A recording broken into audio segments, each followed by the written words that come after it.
I'll just start by giving out a wee handout, which you can just pass around the room and talk through. Lovely, so today I'll be talking about endoscopy and veterinary medicine. So firstly, what is endoscopy? Endoscopy is a helpful diagnostic tool in veterinary medicine, which involves a tube being placed into the esophagus to allow for movement around the GI tract. This can aid in visual identification, diagnosis, or retrieval of items blocking the tract. Biopsies can also be taken if the endoscope has a working channel. So there's a handpiece, which is how the vet controls the endoscope, and this handpiece has buttons which allows for irrigation, suction, or insufflation, which is air. From this, there's a flexible insertion tube that goes into the patient, and this contains the working channel, which can attach retrieval devices, biopsy forceps, or loops. There is an umbilical cord, which is part of the endoscope, and that connects the camera to the light source used to look inside the patient's body. This can be connected to a monitor where the visuals of the patient are displayed and analysed. This can be useful for the assessment of organs, tumours, ulcers, inflammation, or obstructions of the GI tract, such as foreign bodies. Aside from the endoscope itself, there is some other equipment needed to help the procedure go smoothly. Firstly, general anaesthetic will be needed to complete this procedure. Therefore, anaesthetic drugs, syringes, catheters, tape, T-ports, endotracheal tubes will be needed to anaesthetise the patient. And once anaesthetised, a mouth gag should be put in the patient's mouth to prevent them from biting the insertion tube. This can be a needle cap or something that we already own in the clinic, and a water-based lubricant will be helpful to guide the tube through the patient. So why are we adding this to the clinic? An endoscope would be beneficial to add to our clinic due to the high foreign body patient cases that come through Miraval Papanui Vets. There have been multiple foreign body surgeries weekly since March, so having an endoscope in the clinic would be useful for diagnosing and potentially removing a foreign body. Not only would this reduce the cost for clients who we currently have to send to McMaster and Heap for diagnosis through endoscopy, but it would also speed up the diagnosis process, which would be safer for the patient. It may also help to identify and retrieve the foreign body without the need for surgery altogether. This would be if the foreign body was smooth, round, or small, and is something that would be safe to remove back up the esophagus. This would reduce the need for exploratory laparotomy surgeries, again more expensive for the client and high risk for the patient. This is valuable to completely remove the recovery period as patients come in for the procedure and leave without the need for any sutures or medications. So indications for an endoscopic procedure are if the patient is demonstrating any clinical signs that would need investigation of the GI tract. This would be indicated after running other tests first, including x-rays or an ultrasound. An endoscopy procedure would be appropriate for patients who present with signs of a foreign body. Although signs can vary between patients, common signs of this can involve intermittent to consistent vomiting, a decreased appetite. Abdominal pain and palpation of the abdomen from the vet can also indicate the need for an endoscope procedure. Other common foreign body signs can include hypersalivation, anorexia, and lethargy. It is also important to obtain the history from the owner to assess if they saw the patient ingest anything. Large dogs like Labradors are common for consuming large pieces of toys or bones, which can then struggle to be digested by the GI tract. One specific example of when an endoscope could have been useful at Miraval was when a patient had eaten a roll of poo bags and had to have an exploratory laparotomy at the after hours clinic. This was one of our patients who came to us during the day to recover and was sent home that same evening. However, the following day he had eaten a whole roll of poo bags again. And since he'd already had one surgery, another surgery was contraindicated and an endoscopic procedure was preferable. However, as Miraval didn't have an endoscope, the patient had to be sent to McMaster and Heap, which was very expensive for the client and meant our clinic lost profit. There have been more examples of this specific situation, as patients who've had 2 foreign body surgeries would highly benefit from an endoscopic procedure. So one contraindication of performing an endoscopy would be if the signs of a patient haven't been ruled out as another issue through diagnosis or test. This is meaning if the veterinarians would need to take further trials before using the endoscope. Patients at risk of being anaesthetised can be another contraindication, as they are more at risk of regurgitation leading to aspiration pneumonia. Bleeding disorder patients are at higher risk of bleeding or internal hemorrhage after an endoscopy, so this could cause harm to these patients. A recent GI surgery can be another contraindication, like I mentioned before, which may require caution for the vet if they're performing the procedure. Patients who have eaten within the last 24 hours are contraindicated for endoscopy due to them being at high risk of vomiting and the mucus or the food blocking the camera's view. So new equipment introduced would obviously be the endoscope and the screen, which come together so that you can see the inside of the GI tract on the screen. A mouth gag should be used to prevent the patient from biting on the tube during the procedure. And again, this can be made from a needle cap or bought new. Or the dental mouth gag, which we already have in our clinic, could also be used. Retrieval attachments and biopsy forceps can be purchased to better grasp items on retrieval, or if biopsies are needed as a diagnostic technique.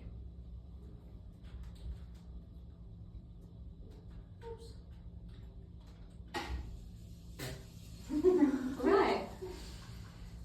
So prior to performing an endoscopic procedure, it is important that the patient is prepared.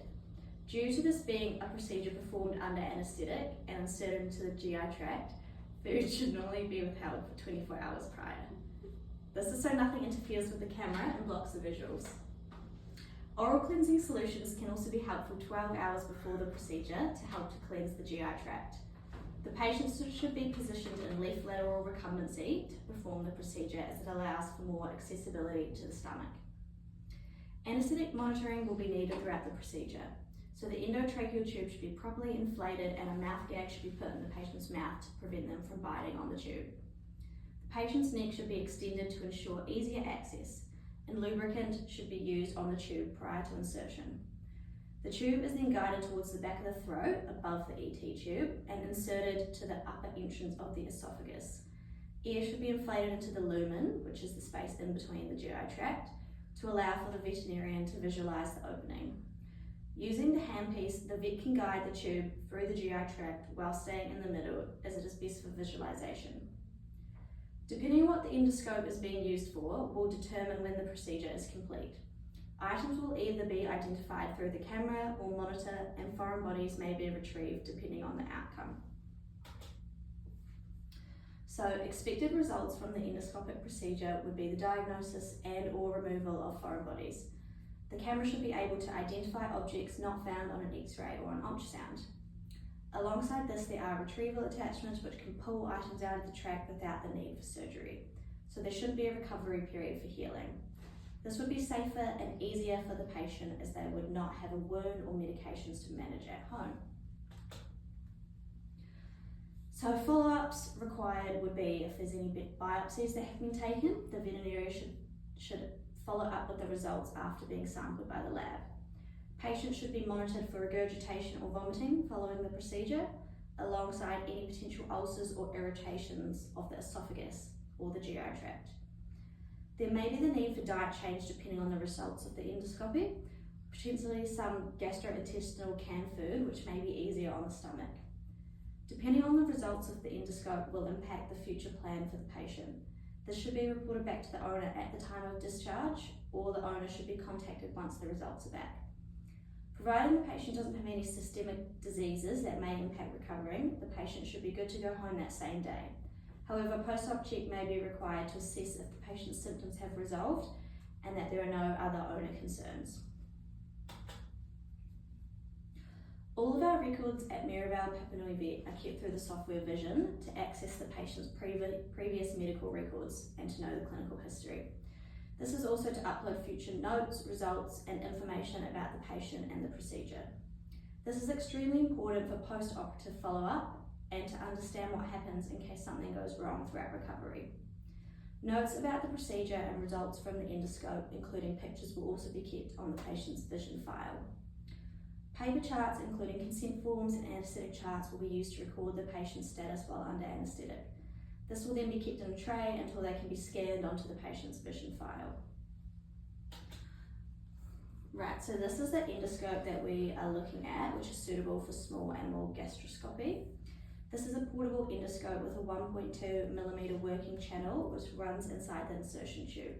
The length is 610mm and this comes to 8,980.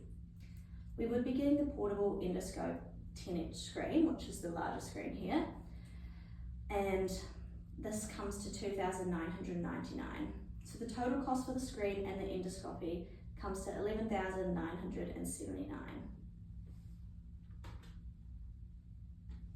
So for the clinic cost, I found a 2-day course for veterinarians, which was 2,999, and one veterinarian or the owner would go to this course to learn the basics of practical endoscopy and come back to train the rest of the team. The minimum lifespan of an endoscope would be 5 years if treated properly, and Merivale has averaged at least one foreign body or is presented with signs of a foreign body since March of this year. As an estimate for future service, this would be 52 procedures a year, which is 260 procedures over 5 years, which is the minimum lifespan of the endoscope. This may be increased around December, January, as Christmas, there's lots of things to eat. So these patients would benefit from diagnosis or retrieval of the foreign body via endoscopy. The future demand for this would be high, similar to what we already have. However, the attachments purchased mean the more uses and procedures the endoscope could provide. Diagnosis, biopsies, and retrieval of foreign bodies would be its main uses. So the average endoscopy procedure can take up to 1 hour, depending on the experience or training of the vet and the anatomy of the animal. Providing this will be a vet completing the procedure, the median of a veterinary salary is $127,500 according to careers.gov. So the hourly rate of a vet, assuming that they're working 40 hours a week and 52 weeks of the year, would be $61.30 an hour. We also have to consider the veterinary nurse's wages, who will be required to monitor the patient throughout anaesthetic, and this average hourly salary would be $25 an hour, also according to careers.gov. So the vet hourly salary of $61.30 an hour and the vet nurse salary of $25 an hour would equal $86.30 staff wages for 1 hour. So I have made a chart of the consumables needed for this procedure. The total per patient is averaged at $11.86. There would be some variables, for example, how much tape is used, drug dosage depending on weight, and amount of needles, catheters used per patient. I've also chosen medetomidine and butorphanol as the sedation drugs, as that's what Merivale generally uses. However, this may differ from patient to patient, so this is a rough estimate, and this information is from Southern Veterinary Supplies. So here I have added a table of the total cost for each procedure and the charge to client amount. So the endoscope purchase divided by 260 procedures over 5 years ends up being $46.07 per patient/procedure. The training cost divided by 260 procedures over 5 years is $11.54, and per patient to cover investment cost would be $57.61 for the first 5 years of use.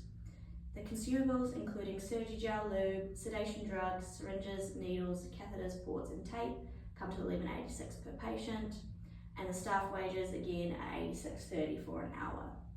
So I've discussed with Merivale their markup, and they generally state about 20%. So the total clinic cost is $155.77, and with the 20% markup, the cost to the client is $186.92. So this would probably be the minimum cost charged to client, as we would also have to consider different scenarios, size of patient and complexity of the procedure, alongside other charges including hospital fees or the potential for fluid therapy and other expenses that may be included, which would be a case-by-case scenario. Overall, this is a much cheaper procedure for clients and much safer for the animal involved. Surgeries can be longer and require more equipment / anaesthetic drugs than an endoscope procedure. This can drive up the costs alongside staff wages, making the procedure more expensive. The endoscope eliminates the need for surgery, which can come with risks to the patient. It can be a longer period under anaesthesia and can cause trauma or complications once the patient is opened. This also means the patient has to recover from the surgery and let the wound heal without any interference. So an Elizabethan collar may be needed for up to 2 weeks, which can be stressful for the animal and challenging for the owner to manage. So So pain relief meds would also be needed, which can be hard for elderly owners to give to the animal. Therefore, an endoscope procedure should be justified to the patient as it's much cheaper and easier for the client and much safer for their pet. So, does anyone have any questions? So just to confirm, you can't remove items from the large intestine with this? So generally once it reaches the large intestine, it should be able to pass through by itself. Right. Yeah. Any other questions? So I saw you said gastroscopy. Yes. How is that? Is that different from endoscopy Yes. or? Endoscopy is just the general term for looking inside the body with a camera, and then gastroscopy is sort of for the upper GI tract, so the esophagus, stomach, small intestine, and then so the large intestine is more where things should be able to pass through, and then that is where things tend to get stuck. Okay, Yeah. cool. Thank you. Lovely, thank you.